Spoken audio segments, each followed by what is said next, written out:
Welcome back. Now, the average combined dam water capacity for the Nelson Mandela Bay Metro currently stands at an unprecedented 14.73%.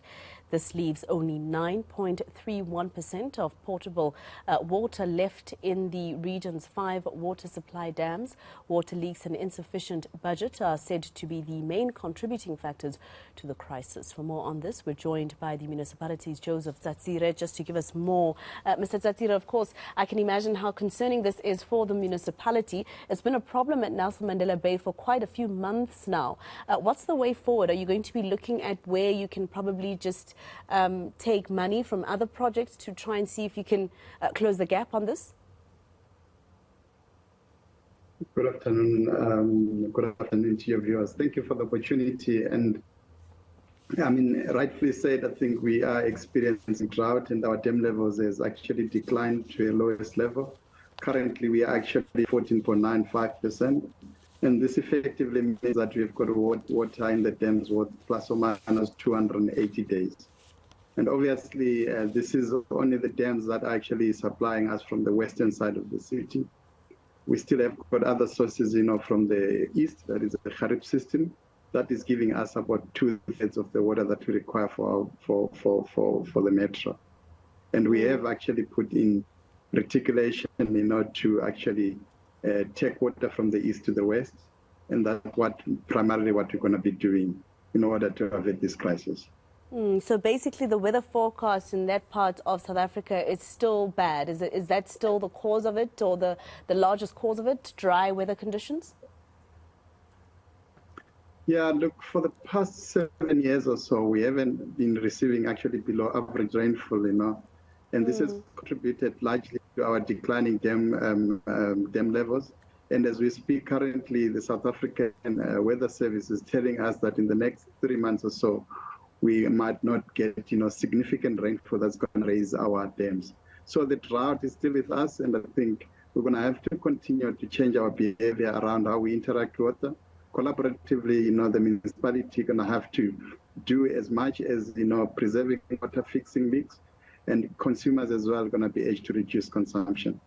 Mr. Tsatsire, looking at how bad the situation is right now, if you were just to tell the truth about what you're facing in Nelson Mandela Bay, would you say soon enough people won't actually have water coming out of their taps in their homes? So, as I said, we're going to face water disruption in the next 280 days or so. Intermittent supply is going to be the order of the day. And I think, as I said, one of our biggest source currently, which is giving us 2/3, is the Kharib system. And it actually giving us 230 megaliters on a daily basis. And our consumption currently is 287. And for us to be able to avoid, intermittent supply and water disruptions, we need to reduce our consumption from 286 to 230. Then we can equitably, distribute the water that we have to everyone. All right. So what is the solution? I know that you've mentioned, for instance, some of the things that you're going to do. Is there civil society organizations possibly right now? Because I do remember the gift of the givers was there, drilling boreholes for residents. But at some point, that is also going to affect, the environment. You cannot keep drilling boreholes, any further than what they've done so far. So what are the other solutions? So there's quite a number of interventions. I think the first one, immediately, we are urging residents as well as consumers to reduce consumption. And if we can reduce to the threshold that is available for us in terms of output, then we would actually have averted the crisis.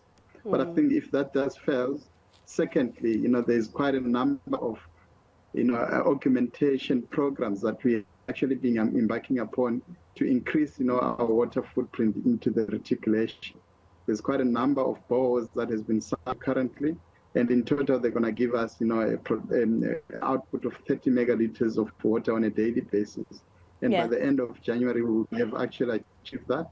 But I think most importantly, and again, if we don't meet, the available consumption, we're going to actually have to trigger an emergency continuity plan, whereby we're going to have to isolate, all residential consumers from the reticulation system and direct them to what we call water collection points, where we're going to actually then regulate, water that you're going to provide per person, about 50 liters per person per day. And obviously, this is going to actually ensure that basic water is provided.